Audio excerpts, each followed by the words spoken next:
안녕하세요. 반갑습니다. 구리 이단 상담소 김강림 전도사입니다. 그리고 지금은 사이비 톡톡 시간입니다. 참 오랜만에 업로드입니다. 업로드 너무 늦어져서 죄송하고요. 그래도 꾸준히 업로드 할 수 있도록 노력하겠습니다. 오늘 저희 함께 다룰 주제는요. 신천지 교리 반증입니다. 그러니까 신천지가 성경을 가지고 도대체 어떤 내용을 가르치는지, 그리고 그것에 대해서 우리가 어떻게 반박할 수 있을지, 이런 것들 저희 함께 다뤄볼 겁니다.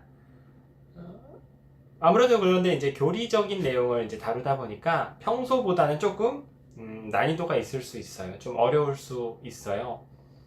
물론 여러분들이 전혀 모르는 상태에서 들으셔도 이해하실 수 있을 만큼 제가 최대한 쉽게 설명을 해드릴 겁니다. 그래도 막 교리? 어려운 걸 하고 막 이렇게 뒤로 가기 스킵하실까봐 걱정돼서 미리 말씀을 드립니다. 꼭 한 번쯤은 들어볼 만한 이야기일 겁니다. 왜냐면요, 오늘은 제가 이 신천지 교리 중에서도 핵심이 되는 비유풀이라는 교리에 대해서 이야기할 예정이에요. 이 비유풀이는 역대 교주마다, 교주형 이단마다 다 사용하는 교리입니다.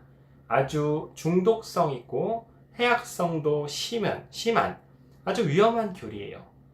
또 매우 쉽고 재미있게 개발이 되어 있기 때문에 이거를 비유풀이를 배우는 사람들이 이거 이단 아니야? 이거 사이비 아니야? 이렇게 느끼시기가 어려운 정말 위험한 교리예요. 그래서 꼭 한 번쯤 짚어드려야겠다라고 늘 생각을 하고 있었습니다. 그래서 이번 기회에 짧게 이 비유풀이 해보하는 시간을 가질 텐데요. 신천지 비유론과 이제 또 신천지 비유풀이의 실제 사례들을 배워볼 건데, 이제 그거를 이제 다 다룰 수는 없을 것 같아요. 시간상. 몇 가지의 비유만 다루면서 신천지 비유의 오류들을 짚어드리는 시간을 가질 겁니다. 여러분 이것만 배우셔도 신천지인들과 말싸움에서 이길 수 있고요. 센터 공부한 지 얼마 안 된 사람들도 꺼낼 수 있습니다. 그래서 교리를 통한 반증이 중요한 거죠. 신천지 같은 경우도 전도의 어떤 전략의 특징들이 계속 변합니다. 월화목금 가르친다 그랬는데 이제는 뭐 월화수목금 하기도 하고 화목금 하기도 하고, 즉 특징으로 파악하기가 조금씩 어려워지고 있어요. 하지만 내용은 변하지 않겠죠? 가르치는 내용.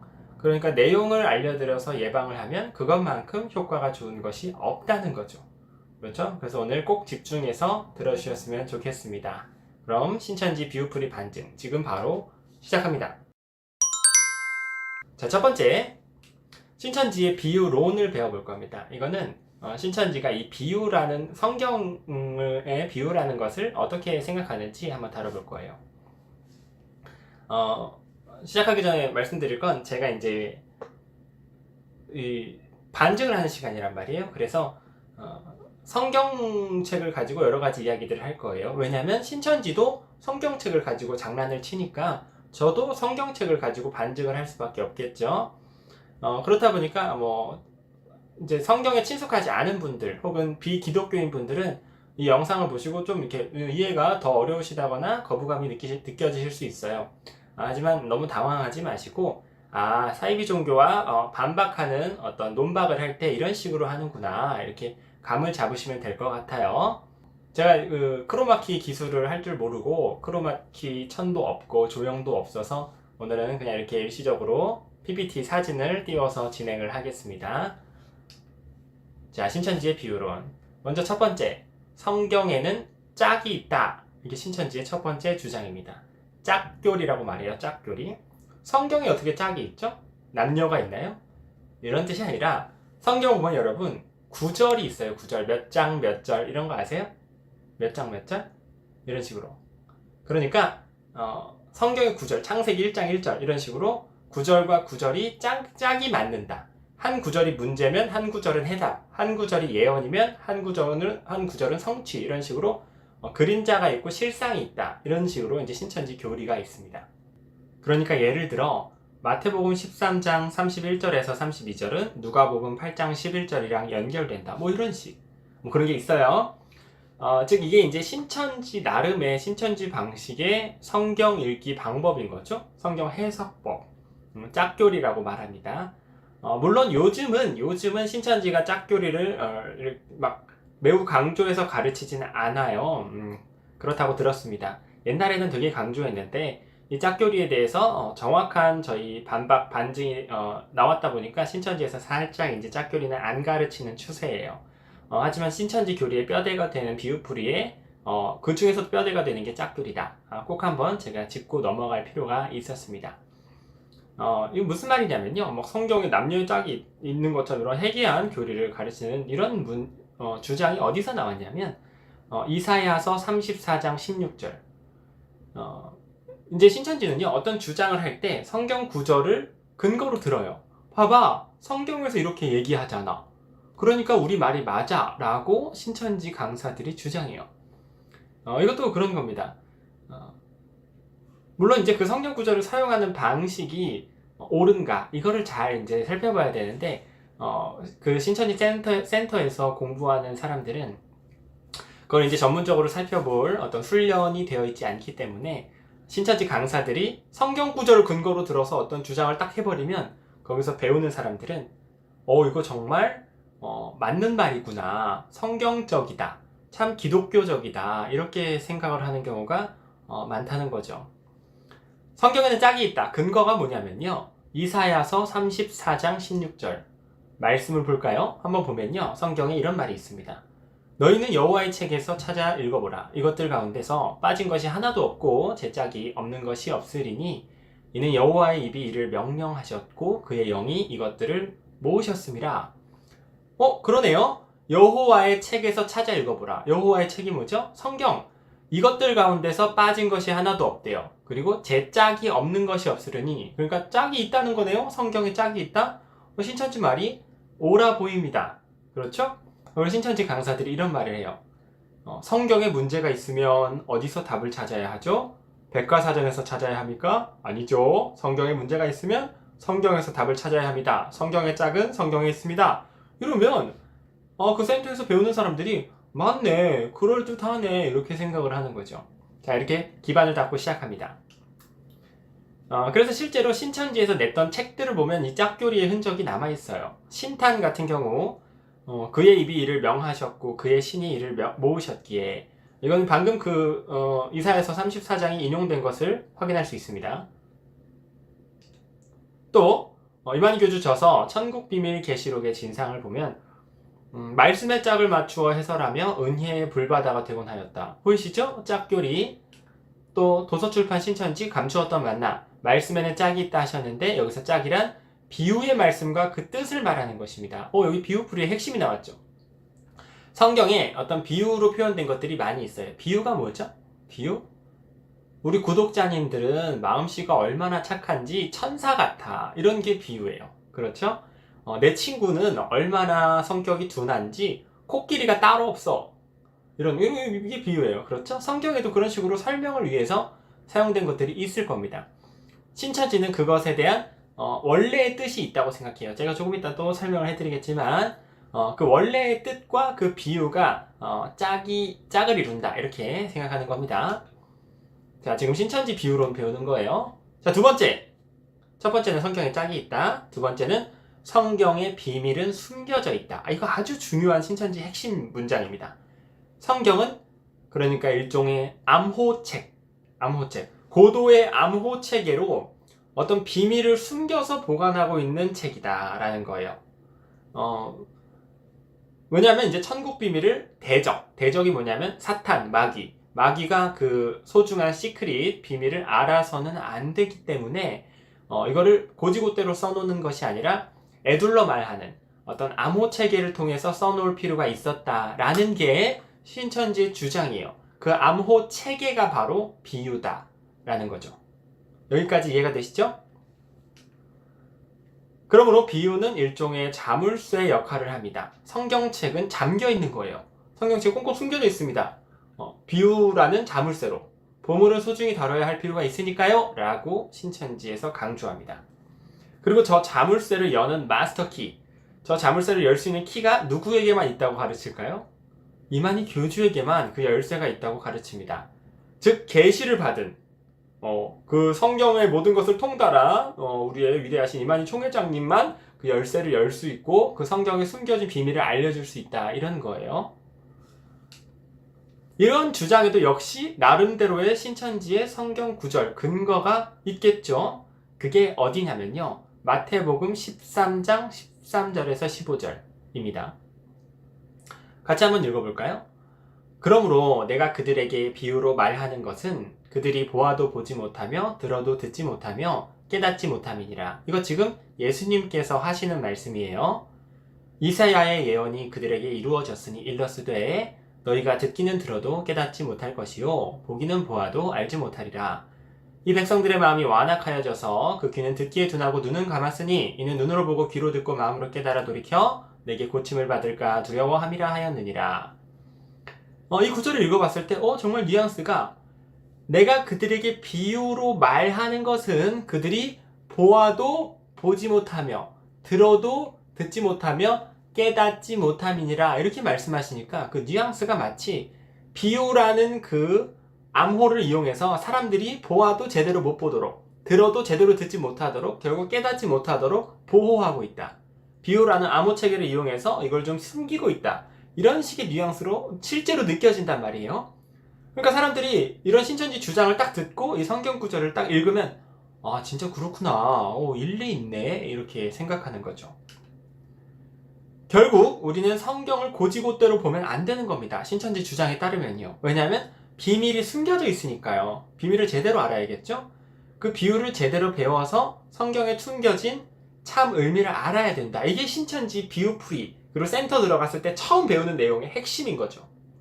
결국 비유를 모르면 성경 읽기는 수박 겉핥기가 되는 겁니다. 여러분 그 첫 단추를 잘못 꿰다 이런 말 들어보셨죠? 첫 단추를 잘못 꿰면 그 다음에는 제대로 꿰 수 있을까요? 계속 잘못 끼게 되는 거죠. 지금 신천지가 비유론을 어떤 잘못된 방식으로 시작했어요. 성경 읽기 방식을.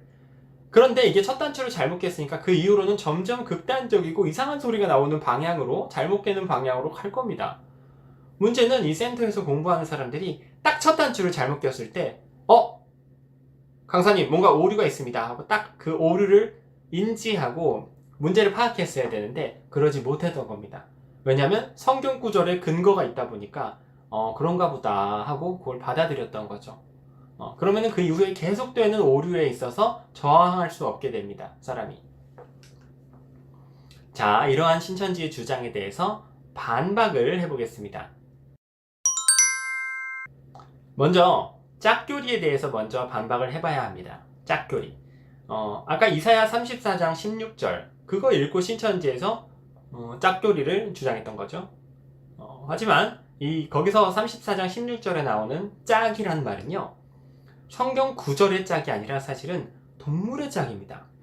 이사야 34장 16절의 바로 위, 한 8절에서 15절 정도 여러분 시간 되시면 읽어보세요. 그 내용은 에돔 족속이 받게 될 재앙에 대한 기록이에요. 이제 에돔 족속이 하나님 앞에 심판을 받은 일이 있었어요.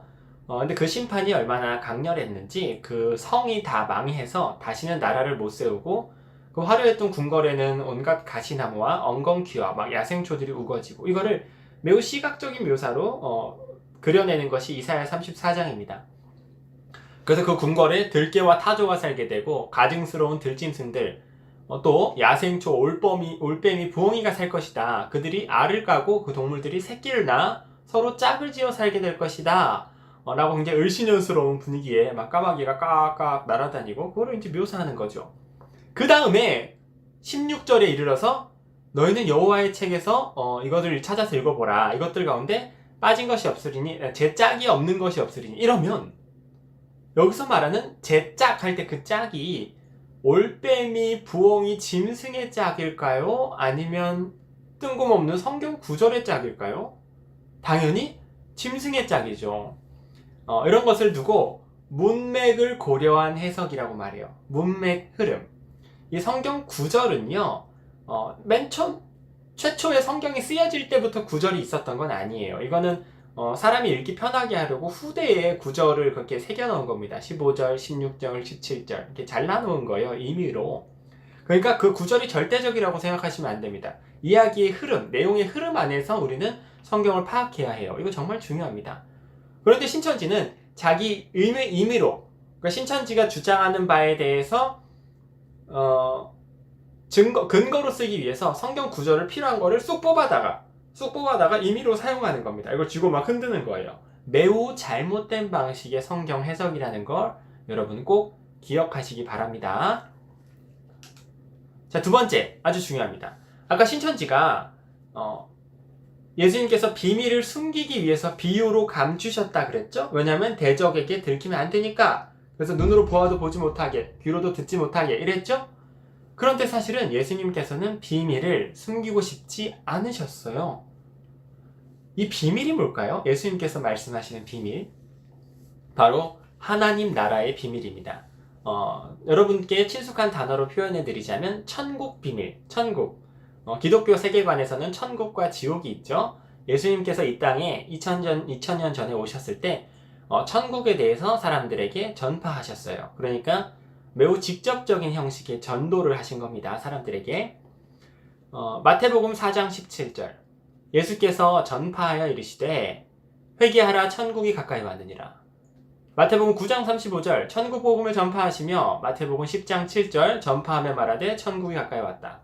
지금 보니까 예수님께서 천국을 전파하고 싶어 하세요? 숨기고 싶어 하세요? 전파하고 싶어 하세요.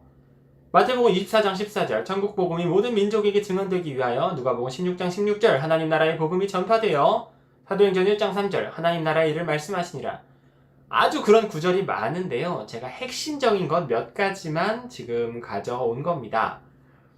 그러니까 예수님께서는 천국의 복음에 대해서 사람들이 알기를 너무나도 바라셨어요. 실제로. 때문에 모든 곳에서 만나는 사람마다 그 말씀을 전하셨습니다. 우리는 그런 장면들을 성경 곳곳에서 찾아볼 수 있습니다.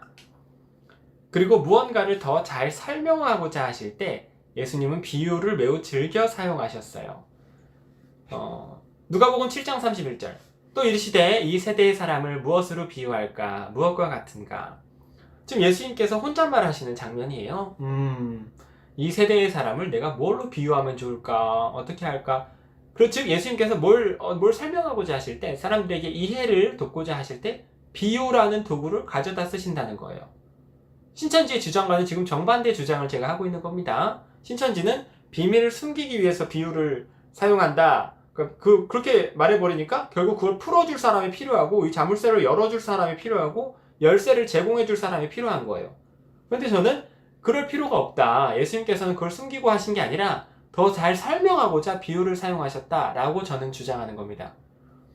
사실 비유라는 건요, 거의 항상 설명을 위해서 사용됩니다. 예를 들어서 내 동생은 성격이 얼마나 둔한지 코끼리 같아, 이런 거 있죠? 우리 구독자님들 얼마나 성품이 좋으신지 천사 같아. 이거는 제 동생에 대해서 잘 모르시는 분들께, 우리 구독자분들에 대해서 잘 모르시는 분들께 설명해 드리려고 친숙한 단어를 이용해서 빗대서 설명하는 거예요. 보통 그렇게 비유는 사용되죠. 그렇죠? 예수님도 그러셨습니다. 천국이 가까이 왔어. 예수님께서 여러 가지로 말씀을 하셨는데 그 당시 이스라엘 사람들이 예수님의 말씀을 잘 이해하지 못했습니다. 왜냐하면 구약 시대까지, 그러니까 예수님 오시기 전까지 천국이라는 단어가 등장하지 않아요. 그러니까 사람들이 잘 이해를 못했던 것도 어느 정도 납득이 됩니다.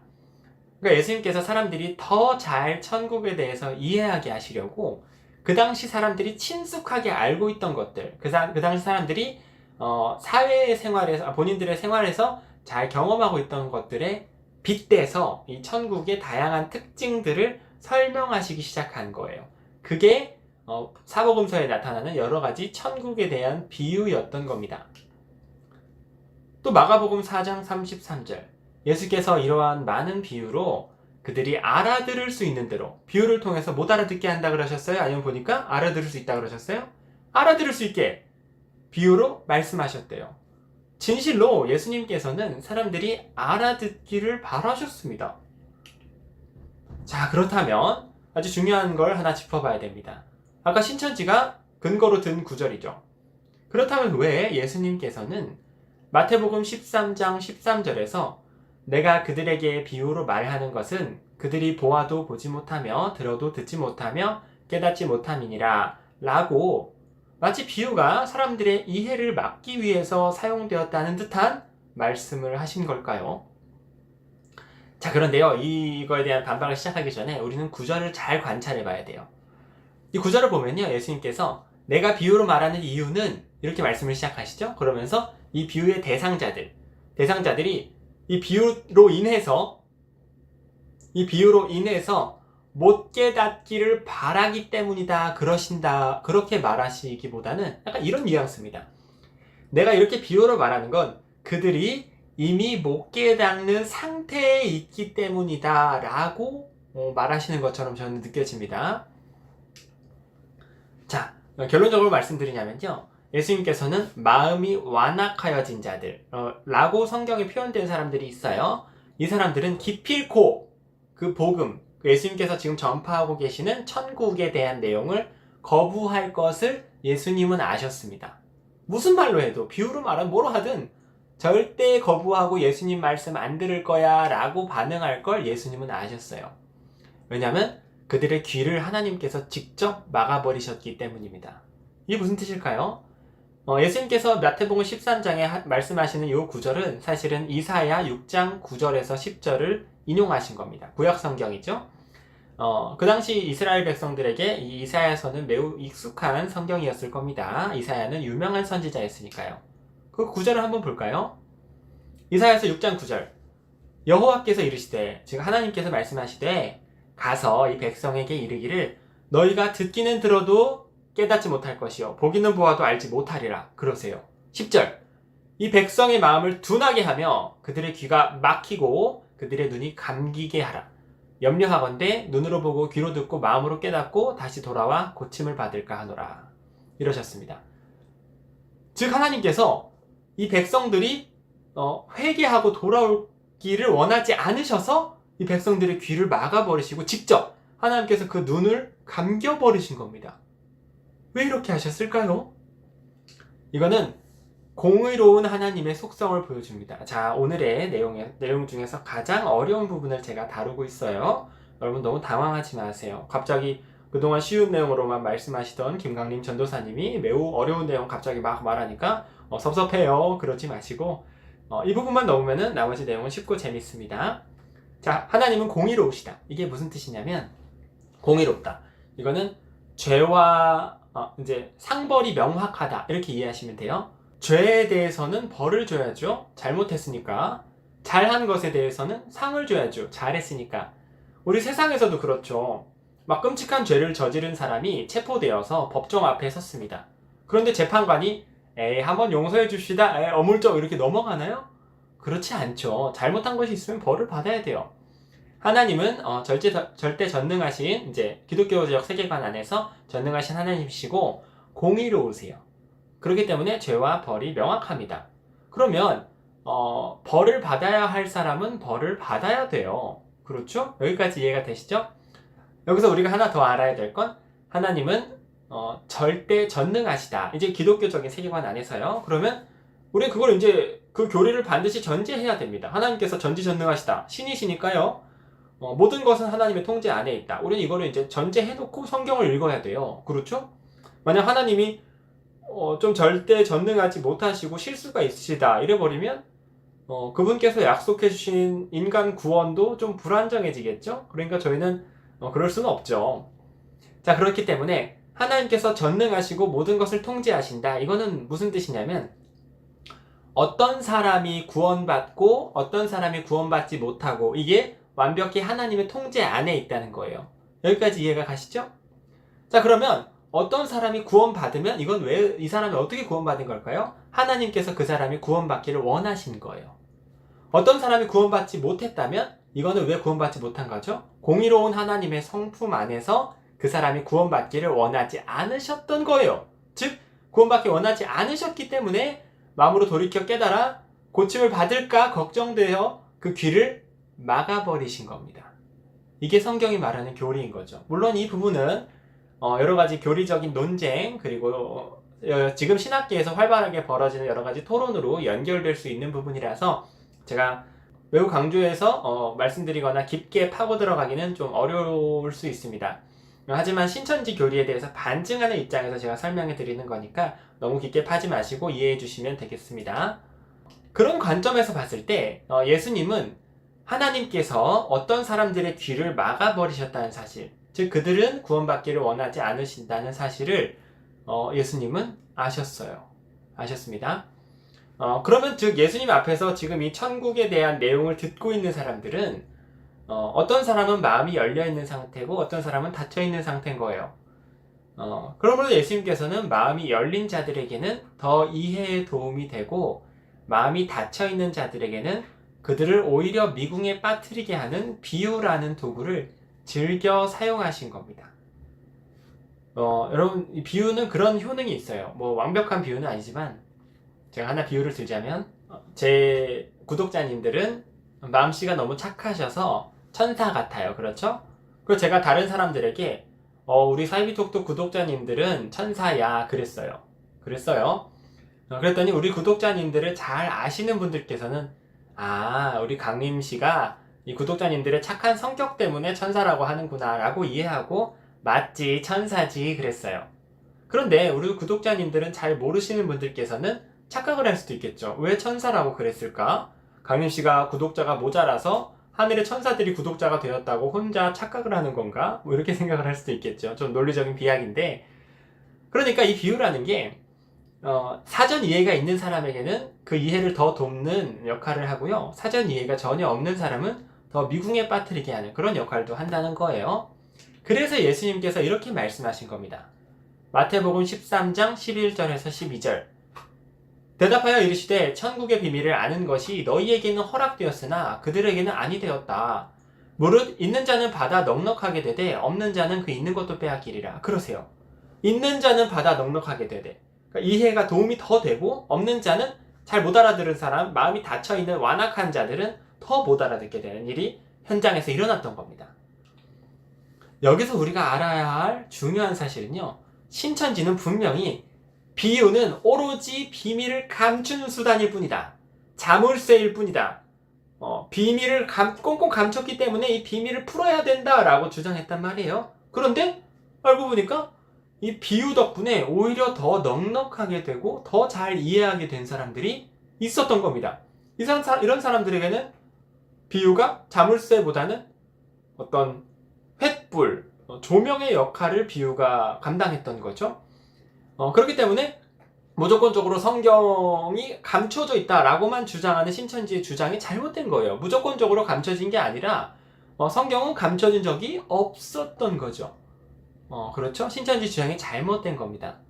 무엇보다도 비유를 듣고도, 그러니까 예수님께서 비유를 통해서 천국은 무엇과 같아 이렇게 많이 설명하시는 장면이 성경에 나오거든요. 그런 말씀을 듣고도 깨닫지 못한 사람들조차 지금 이 예수님의 비유 때문에 못 깨달은 게 아니에요. 원인을 따져보자면 애초에 하나님께서 그들의 마음을 닫으셨기 때문에, 그렇죠. 하나님께서 그들이 그걸 이해하기를 원하지 않으신 거예요. 모든 것이 하나님의 통제 안에 있기 때문에 원하지 않으셨기 때문에 못 깨달은 거예요.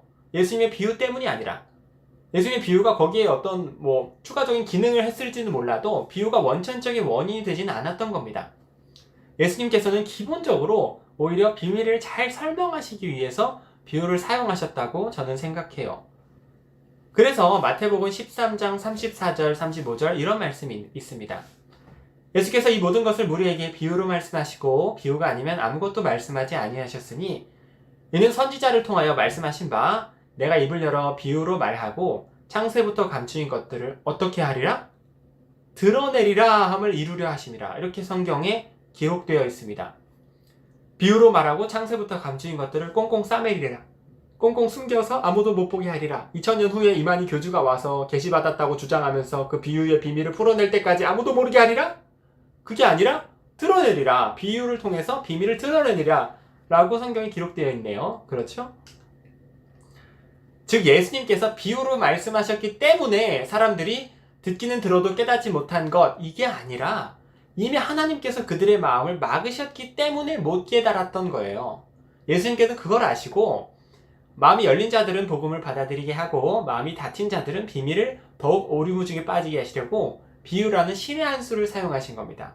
그럼에도 불구하고 최종적인 예수님의 의도는 더 천국에 대해서 친숙하게 설명하고자 하셨던 것이다 라는 거죠.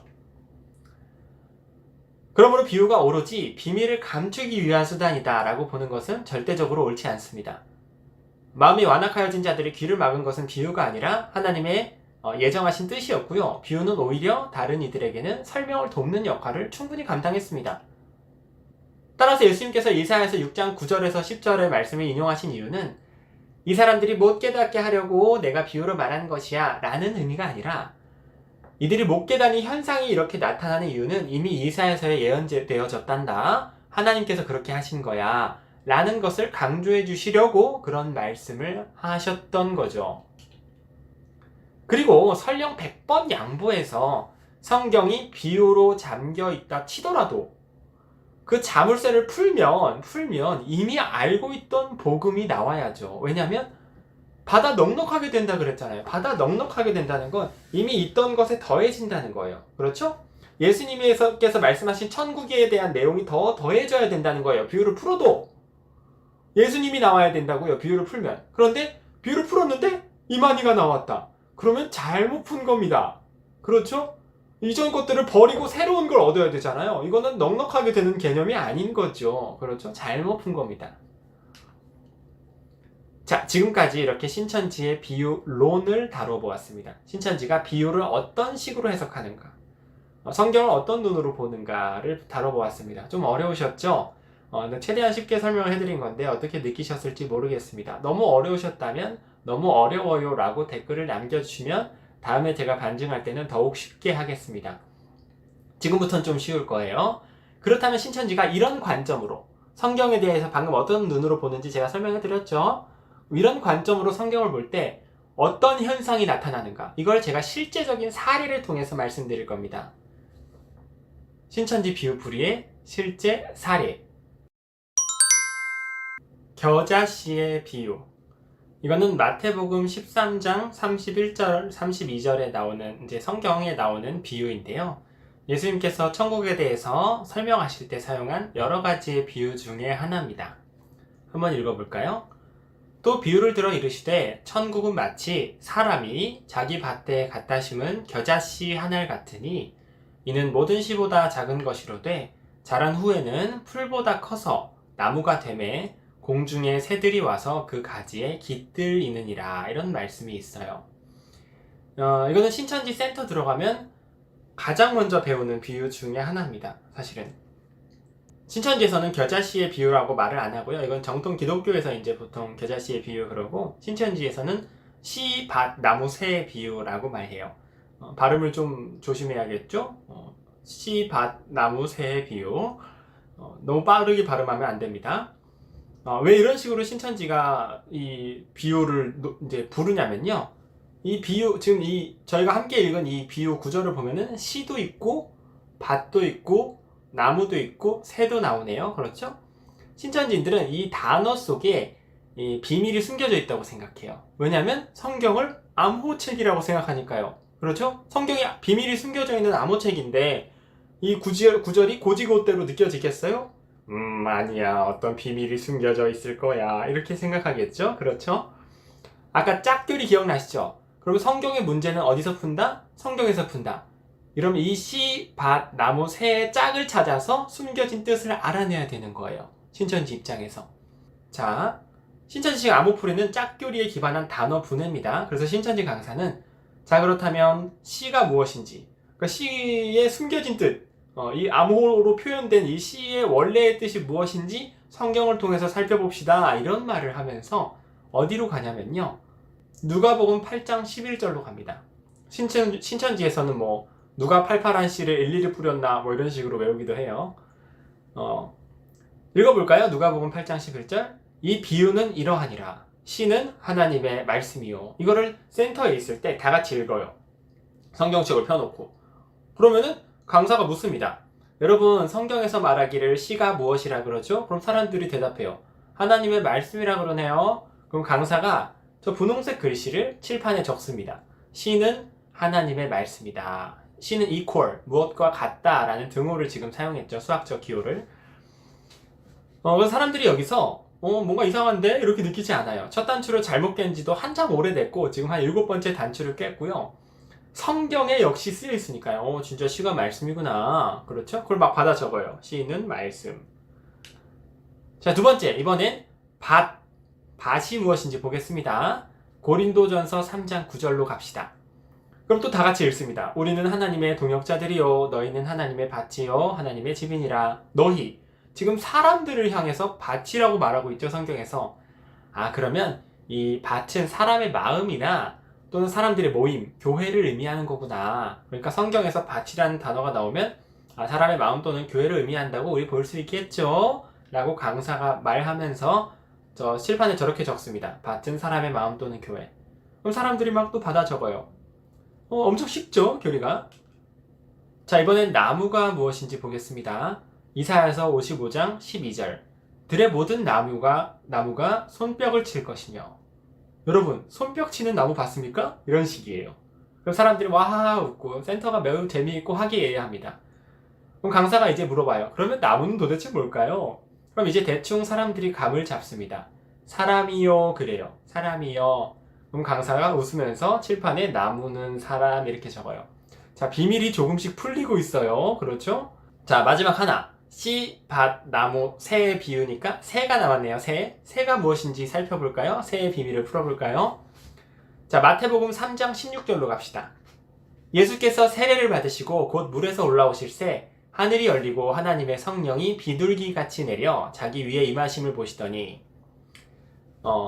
여기 마태복음을 보니까 성령이 비둘기같이 내린다고 표현하네요. 그러니까 어떤 영적인 움직임이 아름다운 새의 모습으로 표현이 된 걸로 봤을 때 우리는 성경에서 새라는 표현을 본다면 이건 어떤 영적인 활동을 말하는 것이구나, 이걸 비유된 것이구나 라는 우린 힌트를 얻을 수 있었습니다. 라면서 강사가 칠판에 저렇게 적습니다. 어떻게 적냐면 새는 영 이렇게 적어요.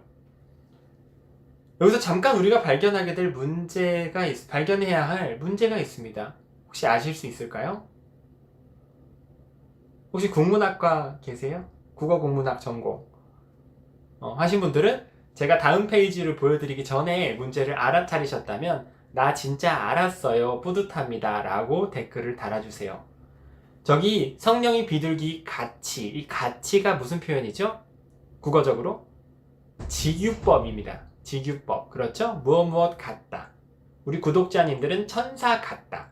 우리 구독자님들이 곧 천사와 동일 존재라는 게 아니에요. 구독자님들이 날개가 있어서 이렇게 영적 세계를 탐험하시고 그러진 않으시죠? 그냥 구독자님들의 착한 성품을 어떤 선하고 어떤 그런 것들을 제가 일시적으로 빗댄 겁니다. 천사 같다. 성령의 움직임이 비둘기 같은 그런 것들을 이제 잠깐 빗댄 건데 이퀄 등호를 사용하면 절대로 안 돼요. 신천지 비유풀이의 첫 번째 오류, 국어 용법을 무시한다는 겁니다. 같이는 직유법입니다. 등호를 절대로 사용할 수 없고요. 그리고 비둘기가 눈 깜짝할 새에 새로 표현되어 있습니다. 칠판에는요. 성경에는 분명히 비둘기라 그랬죠? 성경에서는 비둘기와 새가 구분되어 있는 단어예요. 그거를 합쳐버렸습니다. 맘대로. 그리고 언제? 영이라 그랬어요. 성령이라 그랬지. 성령 역시 영으로 변했습니다. 성경에서 구분되어 있는 단어들을 하나로 합친 거죠. 사실 이거를 학교 국어 시간에 가르쳤다면 학교 중학교 고등학교에서 가르쳤다면 학생들이라도 의문을 제기했을 겁니다. 선생님 뭔가 이상해요. 저건 직유법 같은데요. 아니면 비둘기라고 방금 하셨는데 새라고 쓰시면 어떡해요? 그럴 수 있었겠죠? 그런데 문제는 이 센터에서 배우는 사람들이 고등교육을 다 마친 사람들인데도 이거를 묵묵히 듣고 이거를 받아 적고 공부하고 있습니다. 왜 이런 일이 벌어지냐면요. 국어 배우는 시간이 아니라 성경 배우는 시간이라서요. 성경에 대해서는 내가 자신감이 없어 이런 생각이 들죠. 사람들이 성경을 전문적으로 배워본 적이 있어야죠. 성경 그냥 궁금하니까 신앙생활 잘 해보고 싶고 어떤 신앙심을 가져보고 싶으니까 그 센터에서 공부를 시작한 거란 말이에요. 근데 정작 멋있게 입은 강사가 막 재미나게 교육하면서 막 저렇게 척척 새는 영 이래버리면 그거 배우는 사람들이 아무리 봐도 국어적으로 이상함이 있지만 성경에 있어서는 뭔가 신앙적이고 신비로운 비밀이 있을 것이다 라는 생각에 국어적인 오류를 믿음으로 극복하는 일이 현장에서 일어납니다. 그러니까 이런 걸 봤을 때 신천지가 사람들로 하여금 새라는 단어를 영으로 해석하게끔 좀 억지를 쓰고 있다는 느낌을 지울 수 없습니다. 그렇죠. 이런 국어적인 오류를 끌어안고 가면서까지 새를 영으로 만들려고 한다고요. 신천지가 이렇게 새를 영으로 해석하게끔 어거지를 쓰는 이유, 그거는 바로 신천지식 요한계시록 해석법 때문입니다. 여러분, 신천지는요, 비유풀이를 이렇게 한두 개를 하는 게 아니에요. 새는 영, 씨는 말씀, 나무는 사람, 뭐 밭은 사람의 마음, 이렇게 네 가지만 배우는 게 아니라 불, 물, 무슨 산, 가마, 지팡이, 그러니까 성경에 등장하는 많은 단어들을 하나하나 구절과 병행해서 비유풀이를 시도해요. 결국 몇 개월간 그 센터에서 막 재미있게 다니면서 비유풀이를 수백 개의 구절을 외우면서 배워버리면 어떤 일종의 암호 체계를 신천지인들이 배우게 됩니다. 그럼 그 암호 체계를 성경에 대입하는 훈련도 하게 되거든요. 그리고 그런 훈련법을 적용해서 최종적으로 해석을 시도하는 것이 뭐냐면 요한계시록. 성경의 그 66권의 성경 중에 제일 마지막에 위치한 게 요한계시록이죠, 여러분. 이 요한계시록은 그림 언어로 기록된 부분이 굉장히 많고 굉장히 환상적인 신비로운 내용이 많아요. 요한계시록이 바다에서 7머리 10뿔 가진 짐승이 올라오매 이런 굉장히 신비로운 내용들이 많아서 사람들이 굉장히 신기함을 느끼고 해석의 난해함을 느껴왔던 것이 요한계시록이에요. 그래서 많은 이단들이 요한계시록을 가지고 장난을 치는 겁니다. 우리가 요한계시록의 비밀을 풀었다 이런 식이죠. 신천지도 그래요. 요한계시록의 비밀을 풀었다 라고 주장해요. 신천지인들이 제가 만약에 지금 신천지 요한계시록을 여러분들께 들려드리면 여러분들은 뭐야 허무맹랑하다 이렇게 느끼실 거예요. 그런데 이 신천지에서 비유풀이를 몇 개월 동안 막 시험 볼 정도로 열심히 공부한 사람들이 그 새는 영, 나무는 사람 이런 식의 대입법을 그 머릿속에 가진 채로 요한계시록에 딱 가보면 그 단어들이 놀랍게도 요한계시록에 다 등장해요. 이게 의도됐다는 사실을 알지 못합니다. 그리고 그 단어들을 다 대입해보면 놀랄만한 스토리가 갑자기 쫙 펼쳐지는 거예요. 그러면서 그 끝에 어떤 선지자 이만희 교주가 딱 서 있습니다. 그러면 사람들이 이 신천지 센터에서 몇 개월 동안 공부했던 사람들이 최종적으로 이루 말할 수 없는 전율, 쾌감, 그리고 성경에 대해서 깨달아지는 마음, 그리고 신앙심의 어떤 고취감을 딱 느끼면서 와, 이거 정말 이런 비밀이 숨겨져 있었다니 하면서 전율하면서 신천지에 빠지는 일이 발생합니다. 진짜로요. 이거는 요한계시록의 스토리를 신천지가 미리 짜놓고 그거에 맞춰서 단어를 해석하게 한 비유풀이를 먼저 가르치는 거예요. 그러니까 의도된 겁니다. 요한계시록 18장 2절에 가면 큰 성 바벨론에 가증한 새들이 모인다 이런 구절이 있어요. 신천지 비유풀이상 바벨론은 한국 교회입니다.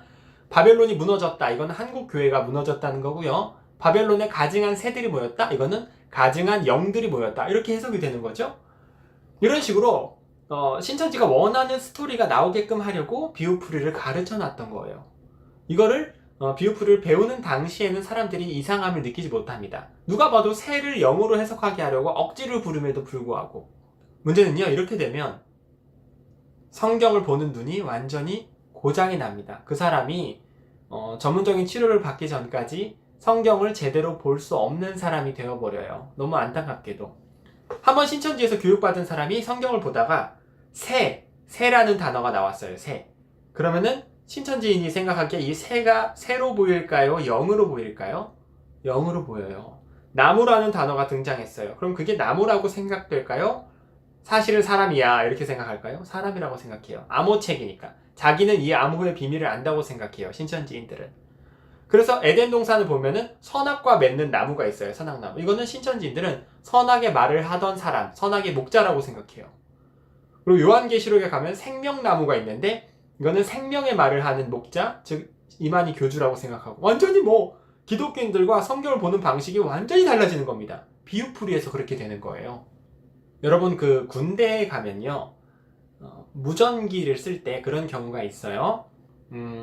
자동차가 붕 지나가면 무전기로 군인이 이 보고를 할 때 달구지 한 대 지나가 그래요. 이거는 이제 자동차를 달구지라고 한 거죠. 또 민간인이 3명 지나가면 개미 3마리 지나감 그래요. 이거는 민간인을 개미라고 표현한 겁니다. 이건 혹시 도청당했을 경우에 정보 유출을 막으려고 군대 나름의 암호 체계를 가진 거예요. 이건 뭐 군대마다 단어가 다르기도 하고 계속 바뀌고 이렇게 하지 않는 부대들도 있긴 해요. 어쨌거나 그 나름의 암호 체계가 군대에는 있어요. 달구지는 자동차, 개미는 민간인. 이걸 빼곡히 적은 이런 식의 단어 교환을 적은 표가 있습니다. 군대에. 신천지는 성경을 그런 식으로 해석해요. 성경이 암호책이라고 생각하기 때문에 시인은 말씀, 나무는 사람 이런 식으로 단어를 교환해야 된다고 생각한다고요. 그래서 이런 그림을 그립니다. 신천지가 이런 그림을 그려요. 이렇게 밭이 있고 시가 있고 나무가 있고 새가 있어요. 아까 말씀 기억나시죠? 겨자씨의 비유. 천국마치 사람이 자기 밭에 갖다 심은 겨자씨 하나를 같으니 이 씨는 모든 것보다 작은 것이로되 자란 후에는 풀보다 커서 나무가 되며 공중에 새들이 와서 그 가지에 깃들이니라. 씨도 있고 나무도 있고 뭐 새도 있고 다 있네요. 어디 가서 누가 이런 그림 그리면 매우 높은 확률로 신천지입니다. 그리고 우리는 이 신천지 교육을 받고 이제 이 비밀을 다 깨달았습니다. 성경의 비밀이 풀렸어요. 자물쇠가 하나 열렸습니다. 씨가 뭐였죠? 말씀. 밭은요? 사람의 마음. 나무는요? 사람. 신천지식으로 정확히 말하면 말씀으로 거듭난 속사람이라 그래요. 새는요? 영이었죠. 오, 여러분 잘하십니다. 기억력이 좋으세요. 자, 그러면 성경의 모든 비밀이 풀렸습니다. 예수님께서 천국에 대해서 비유하신 이 내용에 숨겨진 비밀을 알아보니까 이런 뜻이네요. 하나님의 말씀을 사람의 마음 속에 심었더니 그 사람이 말씀으로 거듭난 속사람으로 자라나서 그 사람에게 영이 그 머리 위에 임한다는 겁니다. 라는 교리가 탄생했어요. 오, 매우 그럴듯합니다. 그렇죠. 그러면 이 비유풀이를 배운 사람들이 본인이 배운 공식대로 대입을 해봤더니 진짜 대입이 되는 거예요. 스토리가 나오고. 그러니까 되게 재미를 느끼고 매우 쉽습니다. 교리가 재미있고요. 그러니까 재밌다. 성경을 이런 식으로 볼 수가 있구나 라고 사람들이 굉장히 재미있게 이 교리를 흡수해요. 겉보기에도 뭐 막 대단히 문제가 있어 보이는 교리 같아 보이지는 않습니다. 문제가 뭘까요? 사실은 문제가 뭘까요? 겨자가 없어졌어요. 겨자가. 제가 막 겨자는 저렇게 막 커다란 글씨로 해놔서 유치하게 느껴질 수 있겠지만 저 정도 크기는 줘야 되는 중요한 문제라서 제가 저렇게 큰 글씨로 했습니다. 겨자는. 왜냐면요. 예수님께서 처음 이 천국에 대해서 설명하실 때 천국은 마치 씨를 심고 나무가 자라고 새가 오는 이런 상황과 같아 그러셨어요? 아니면 겨자씨 하나를 같다 그러셨어요? 겨자씨 같다 그러셨어요? 수박씨, 호박씨 뭐 하고 많은 씨 중에 겨자씨라고 표현하셨다면 이유가 있겠죠. 그러면 우리는 겨자씨에 집중해야 됩니다. 그 하고 많은 씨 중에 왜 겨자씨라고 표현하셨을까요? 겨자씨가 작기 때문에요. 작기 때문에. 여기서 우리는 신천지 비유풀이의 두 번째 오류를 발견합니다. 성경 원래의 의미가 사라진다는 거예요. 우리는 겨자씨가 작다는 것에서부터 원래의 의미를 찾아볼까요? 자, 요게 겨자씨입니다. 지금은 과학이 발달해서 이거보다 훨씬 작은 씨도 많이 발견이 됐지만 그 당시 사람들 보기에는 겨자씨가 참 작았어요. 그걸 심으면 이렇게 자랍니다. 이거 겨자풀이라 그래요. 사람 키보다는 높게 자라요. 하지만 새가 앉을 정도는 좀 어려워 보이기도 합니다. 워낙에 줄기가 얇아서. 그런데 척박한탕에서는 덩쿨과 같이 자라는 경우가 있거든요. 그러면 이렇게까지 자라기도 해요. 오, 저 정도면 새가 앉을 정도가 되겠죠. 그렇게 조그만 걸 심었는데 이 정도로 자라니까 그 당시 고대근동 사람들이 느끼기에 이거 참 신기하다 라는 인식이 있었겠죠. 그것이 공유되었을 겁니다. 그런 생각이.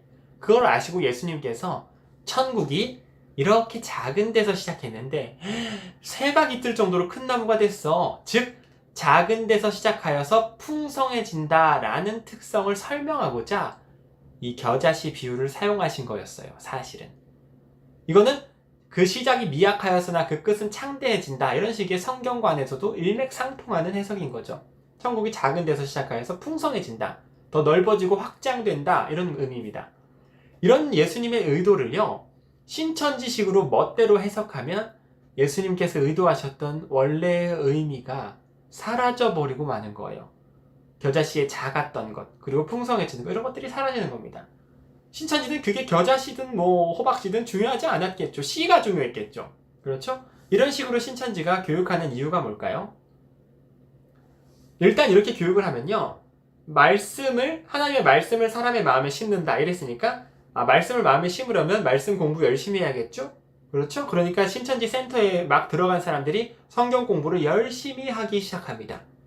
그리고 마침내 신천지 최종 교리가 신인합일 육체영생이라는 교리가 있어요. 이건 맨 마지막 교리입니다. 신인합일, 하늘의 순교한 영, 신천지가 기다리고 있는 영들과 신천지인들의 육체가 하나가 되어서 신인합일, 하나가 되어서 영생체, 죽지 않는 영생체로 변화한다라는 신천지 최종 교리가 있어요. 이거는 사람에게 영이 임한다. 즉 나무 위에 새가 앉는다. 이 교리와 일맥상통하는 겁니다. 그러니까 신천지 입장에서는 이 교리를 포기할 수 없는 겁니다. 하지만 이런 식으로 해석하면 예수님의 의도가 사라져버리는 게 문제인 거죠. 성경을 보면요. 겨자씨라는 표현이 군데군데에서 등장합니다. 누가복음 17장 6절에도 나오고요. 마태복음 17장 20절에도 나와요. 주께서 이르시되 너희에게 겨자씨 한 알만한 믿음이 있었더라면 이 뽕나무더러 뿌리가 뽑혀 바다에 심기어라 하였을 것이요 그것이 너희에게 순종하였으리라. 마태복음 17장 20절 이르시되 너희 믿음이 작은 까닭이니라 진실로 너희에게 이르노니 만일 너희에게 믿음이 겨자씨 하나만큼만 있어도 이 산을 명하여. 이건 예수님께서 제자들에게 믿음 좀 가져라 이렇게 말씀하시는 부분인데 여기 보면 겨자씨만큼만 있었더라면 이러시죠. 즉 우리가 이걸 통해서 알 수 있는 건 겨자씨라는 표현이 그 당시에 아주 작은 것, 적은 것을 의미하는 관용적인 표현이었던 겁니다. 관용적인. 그러니까 지금 저희 21세기로 표현하면, 대한민국으로 표현하면 이런 표현인 거죠. 내 월급은 쥐꼬리만 해. 그런 거죠. 내 월급 너무 적어서 쥐꼬리만 해. 그 당시에는 어떻게 표현했을까요? 예수님 당시에는 내 월급은 겨자씨만 해. 그랬겠죠. 그렇죠. 이건 매우 사람들이 이해하기 쉬운 표현이었던 거예요. 그 당시에 그래서 예수님께서 천국은 마치 겨자씨 같다 이렇게 말씀을 딱 시작하셨을 때 사람들이 바로 이해했을 겁니다. 아주 작은 데서 천국이 시작하는구나 이렇게 이해했을 거라고요. 신천지만 엉터리로 해석하고 있는 거예요. 겨자를 삭제해버리고 씨만 남겨버리면 원래의 의미가 완전 사라집니다. 또 신천지가 아까 씨를 말씀이라고 해석한 이유가 뭐였죠? 나름대로의 근거가 있었죠. 신천지가 누가 팔팔한 씨를 일일이 뿌렸나? 누가복음 8장 11절이 있었죠? 이 비유는 이러하니라. 씨는 하나님의 말씀이요. 그 구절 기억나세요? 이 구절의 사용 방식도 잘못됐어요. 잘못됐습니다. 이 누가복음 8장 11절의 이 말씀은요. 겨자씨 비유에 대한 해석이 아니에요. 씨 뿌리는 비유에 대한 해석입니다. 오잉? 누가복음 8장에 가보면요. 예수님께서 다양한 비유 중에 어떤 비유를 드시냐면 4가지 밭의 비유, 씨 뿌리는 비유를 사용하세요. 여러분 익히 아시는 유명한 비유입니다. 사람이 막 씨를 뿌렸어요. 그 당시에는 씨를 이렇게 모내기로 심는 게 아니라 막 그냥 뿌렸거든요. 그 당시에는 씨를 뿌렸더니 이렇게 막 던져져가지고 길가에 뿌려진 씨가 있고 돌밭에 뿌려진 씨가 있고 가시밭에 뿌려진 씨가 있고 또 좋은 밭에 뿌려진 씨가 있었어요. 길가에 뿌려진 씨는 채 자라기도 전에 새가 물어가서 먹어버렸고 돌밭에 뿌려진 씨는 그 뿌리가 깊게 내리지 못해서 죽어버렸고 가시밭에 뿌려진 씨는 그 가시에 기운이 막혀서 역시 자라지 못했고 좋은 밭에 뿌려진 씨만 잘 자라서 100배, 60배, 30배의 결실을 맺었다 이런 비유가 있어요. 이거는 이제 그 밭은 사람의 마음, 씨는 말씀 이렇게 해석해도 괜찮아요. 이런 해석법은 이 4가지 밭의 비유에 한해서요. 이거를 해석해 주시면서 예수님께서 씨는 말씀이다 그러시는 거예요. 그러면 이 씨는 말씀이요 이 구절은 이 4가지 밭의 비유에만 적용해야 되는 겁니다. 그렇죠? 그런데 이 구절을 쑥 뽑아다가 겨자씨 비유에 집어넣으면 어떻게 해요? 이건 잘못된 방식입니다. 왜냐면요 씨라는 비유에 대한 해석이 다른 곳에 또 있어요. 마태복음 13장 38절에 가보면 가라지밭의 비유에 대한 해석이 나옵니다. 가라지밭의 비유. 밭은 세상이요 좋은 씨는 천국의 아들들이요 가라지는 악한 자의 아들들이요 이런 구절도 있어요 성경에. 자, 좋은 씨는 천국의 아들들, 가라지는 악한 자의 아들들. 그러면 씨는 뭘까요? 씨는 아들이 되겠죠? 아까 신천지가 만일 씨의 비밀을 살펴보겠습니다 이러면서 누가복음 8장 11절로 가지 않고 이 마태복음 13장 38절로 왔다면 어떻게 됐을까요? 칠판에다 뭐라고 적었겠어요? 씨는 아들이다 라고 적었겠죠. 그럼 신천지가 이거 왜 안 읽었죠? 이거 왜 안 읽었죠? 이런 식으로 해석하면 신천지가 원하는 해석이 나오지 않으니까요. 당연히 사람의 마음밭에 말씀을 심는다 이렇게 가르쳐야 신천지 센터에 빠진 사람들이 말씀 공부 열심히 할 텐데, 사람의 마음밭에 아들을 심는다 이래버리면 그 해석이 고장이 나거든요. 그러니까 이 마태복음 13장 38절을 안 읽은 것 뿐인 거예요. 누가복음을 선택한 겁니다. 이해가 되세요? 이를 통해서 우리가 알 수 있는 건 이 비유풀이 교리라는 것 자체가 사람이 자기 마음대로 얼마든지 성경 구절 중에서 골라 잡아서 짝을 맞추고 스토리를 만들어낼 수 있는 교리라는 겁니다. 매우 잘못되고 위험한 방식의 성경 해석인 거죠. 자, 여기까지 이해가 되시나요? 제가 너무 빠르게 설명을 한 것이 아닌지 걱정이 됩니다. 너무 어려우시다면 되감기 하셔서 다시 들어보시는 걸 추천드려요. 자, 신천지 비유풀이의 오류 세 번째, 원어를 전혀 고려하지 않는다라는 겁니다. 이것도 아주 중요한데요. 여러분, 성경은요 처음부터 쓰여질 때 한국어로 쓰여지지 않았어요. 옛날 옛적에 쓰여진 성경인데요. 구약 성경과 신약 성경이 있죠. 구약과 신약이 합쳐져서 이제 성경책인데, 구약은 히브리어로 쓰였고요. 신약은 헬라어로 쓰였습니다. 성경이요. 물론 지금의 한국어 성경이 뭐 매우 문제가 있다 이런 건 아닌데, 아무래도 성경의 원래 뜻에 대해서 가장 직접적으로 연구하려면 히브리어 헬라어 성경을 읽는 것이 좋겠죠. 그렇죠? 그래서 신학교에서 히브리어 헬라어를 가르치는 겁니다. 그거 배우다가 대부분 탈모와요. 자, 어쨌거나 이 원어에 대한 신천지 오류를 알아보기 위해서는 하나의 비유를 더 배워볼 필요가 있어요. 이번에는 씨, 밭, 나무, 새 비유 말고 그거는 이제 지나가고요. 지팡이의 비유를 한번 이야기해 보도록 하겠습니다. 지팡이. 신천지는 지팡이도 다른 식으로 해석해요. 성경에 지팡이라는 단어가 딱 등장하면 숨겨진 비밀이 있을 거야. 이 지팡이의 원래의 뜻이 뭘까? 하고 성경의 다른 짝교리에서, 짝구절에서 지팡이의 숨겨진 뜻을 알아내기 시작합니다. 이 지팡이의 짝은요, 예레미야 23장 29절입니다. 같이 읽어볼까요? 여호와의 말씀이니라. 내 말이 불같지 아니하냐? 바위를 쳐서 부스러뜨리는 방망이 같지 아니하냐? 자, 하나님께서 말씀하신 구절이에요. 내 말이, 즉 하나님의 말씀이 불같지 않니? 바위를 쳐서 부스러뜨리는 방망이 같지 않니? 이거는 하나님의 말씀이 파괴력이 있고 힘이 있고 심판하는 말씀이 매우 무섭다, 뭐 이런 어떤 이미지를 보여주시는 거라고 저는 이제 해석이 되네요. 그런데 신천지는요 이렇게 해석합니다. 방망이라고 지금 성경에 표현되어 있는 거 보이시죠? 근데 방망이는 기다란 막대기니까 지팡이라고 볼 수 있다. 방망이나 막대기나 그게 그거니까. 그래서 내 말이 방망이 같지 아니하냐 그러셨으니까 지팡이도 하나님의 말씀이라고 생각할 수 있겠다 라면서 칠판에 뭐라고 적냐면요, 지팡이는 말씀이다 이렇게 적어요. 자, 방망이는 말씀도 아니고 지팡이는 말씀이라고 적어요. 방망이에는 관심이 없어 보이고 어거지로 지금 지팡이를 말씀으로 해석하게끔 유도합니다. 왜 그럴까요? 왜 이렇게 또 억지를 쓰죠, 신천지가? 아까 저희 배웠죠? 신천지식의 요한계시록 해석. 분명히 요한계시록에 지팡이라는 단어가 등장하겠죠? 네, 요한계시록 11장 1절에 갈대, 지팡이 같은 갈대, 이런 구절이 있어요. 이런 지팡이에 대한 신천지식의 해석을 이끌어내기 위해서 억지를 쓰는 겁니다. 그렇다면 과연 신천지가 지금 방금 기다란 막대기는 그거나 그거니까 방망이나 지팡이나 그게 그거다 이런 식으로 지금 어물쩍 넘어갔는데, 방망이를 지팡이와 같다라고 해석하는 것이 과연 괜찮을까요? 신천지 입장에서는요, 그저 기다란 막대기는 다 똑같아 보이는 모양이지만 이 예레미야 23장 29절, 방금 우리가 읽은 그 구절에서 사용되는 방망이라는 단어, 그거는 히브리어로 마케베트라고 부르는데요. 이거는 원어상 커다란 몽둥이나 망치를 뜻하는 용어입니다. 히브리어 사전 마케베트를 살펴보면요, 꿰뚫는다, 찌른다 는 동사 나카브에서 온 말로서 못이나 말뚝을 쳐서 박는 도구로서의 망치를 가리킨다 라고 되어 있네요. 이사야 44장 12절에서도 마케베트가 쓰였습니다. 철공은 철로 연장을 만들고 숯불로 일하며 망치를 가지고 에서 사용된 그 망치 단어로 용구로서의 방망이 혹은 장막에 말뚝을 쳐서 박는 때에 쓰는 나무 방망이도 의미했습니다. 그러니까 아무리 봐도 지팡이와는 거리가 멀어 보입니다.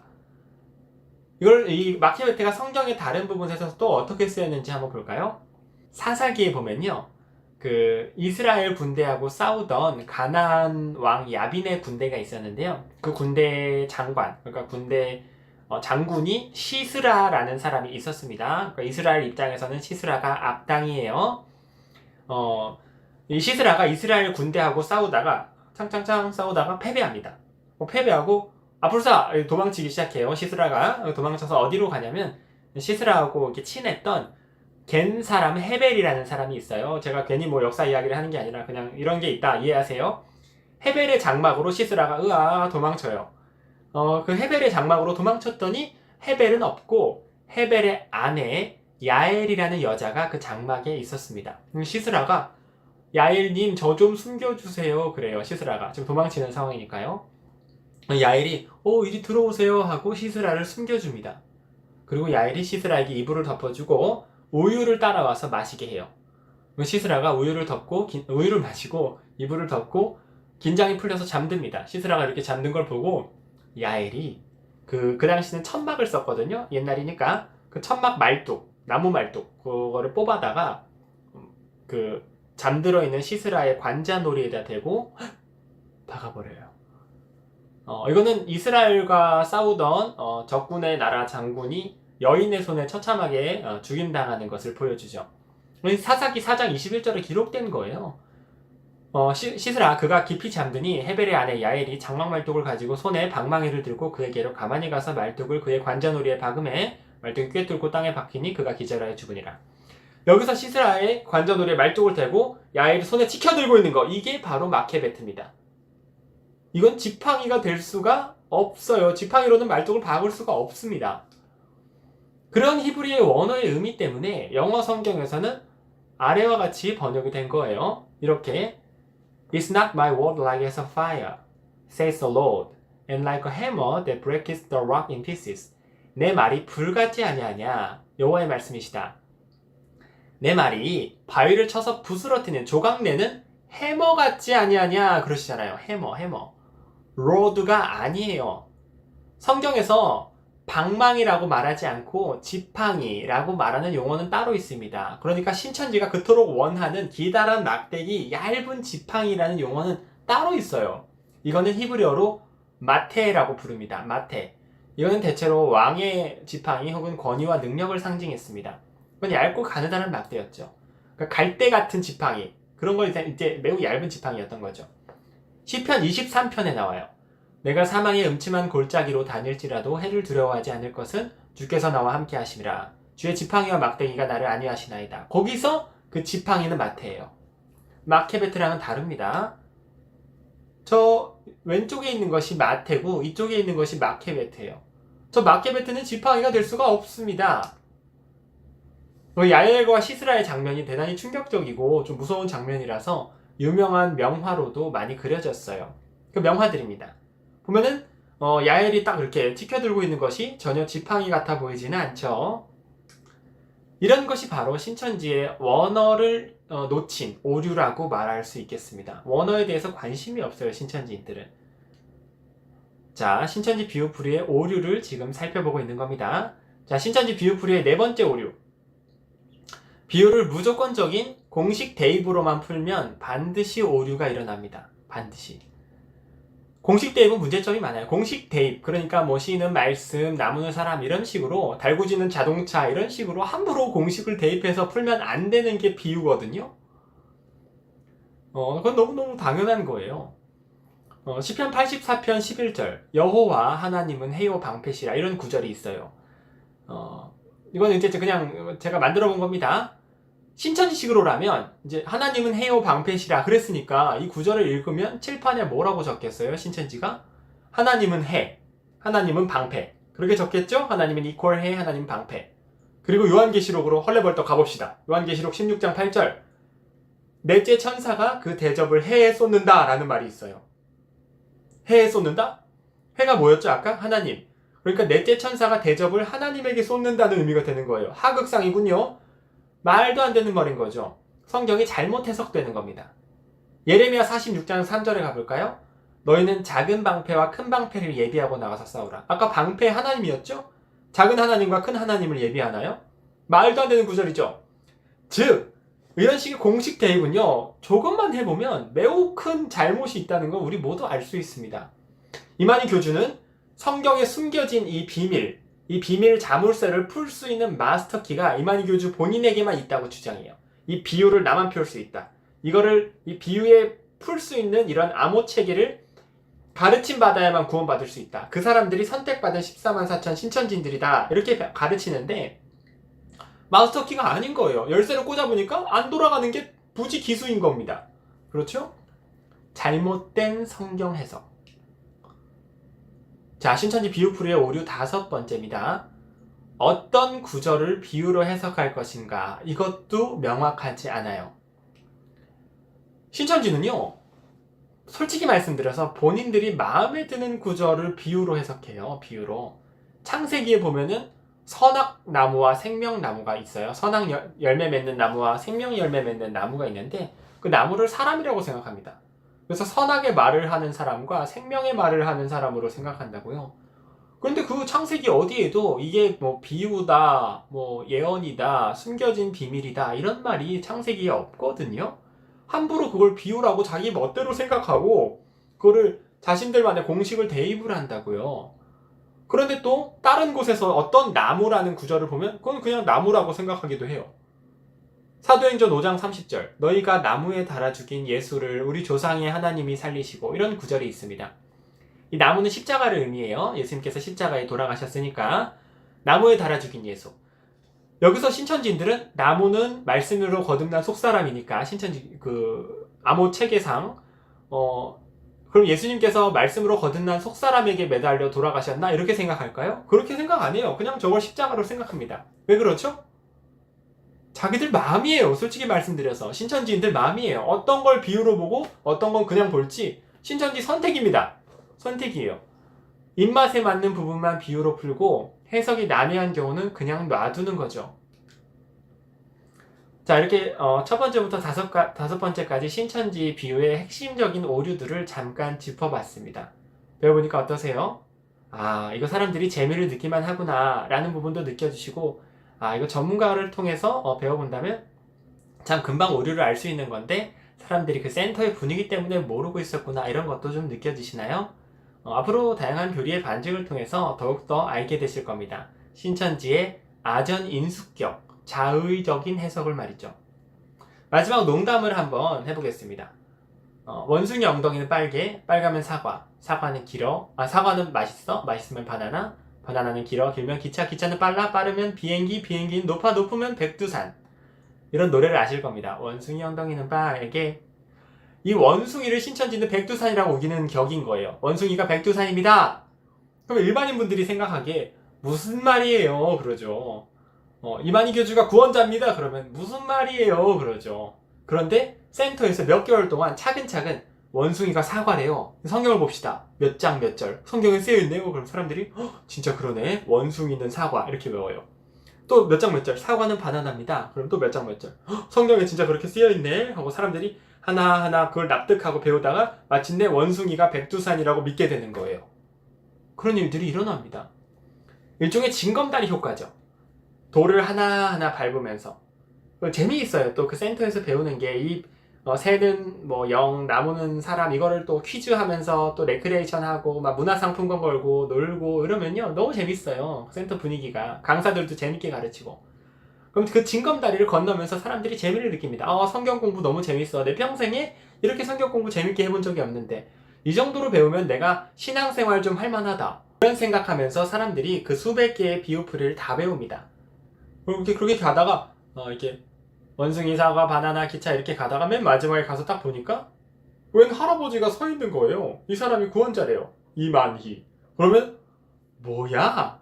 이 사람이 여기 서 있는 거 보니까 내가 지금껏 배웠던 게 이거 다 사기였구만, 이렇게 생각하고 빨리 빠져나오셔야 되는데, 문제는 이 비유풀이는 내 생각에 맞는데 이런 생각을 하시는 거예요. 이게 너무 재미있게 배웠고 사람들이 너무 나한테 잘해준 데다가 내 눈으로 성경 구절을 보고 이게 확인을 했단 말이에요. 시는 말씀이요라고 성경에 분명히 쓰여 있었단 말이에요. 아무리 생각해도. 그러니까 이거는 맞는데 아무리 생각해도 자기는 이 오류를 발견하지 못하고 납득하면서 이 징검다리를 여태까지 건너왔단 말이에요.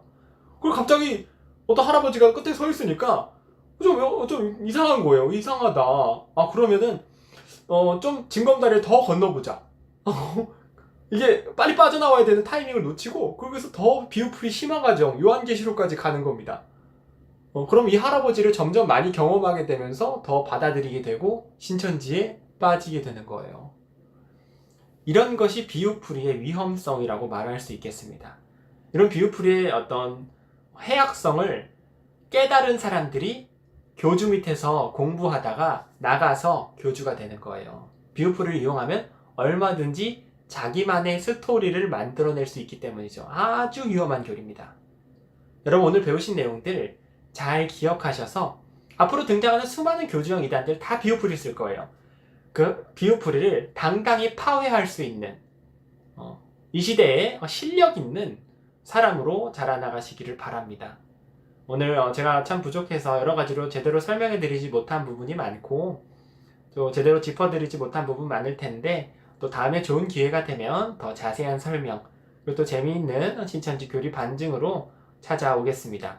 집중해 주셔서 대단히 감사합니다. 다음엔 더 재미있고 유익한 영상으로 찾아뵙겠습니다. 감사합니다.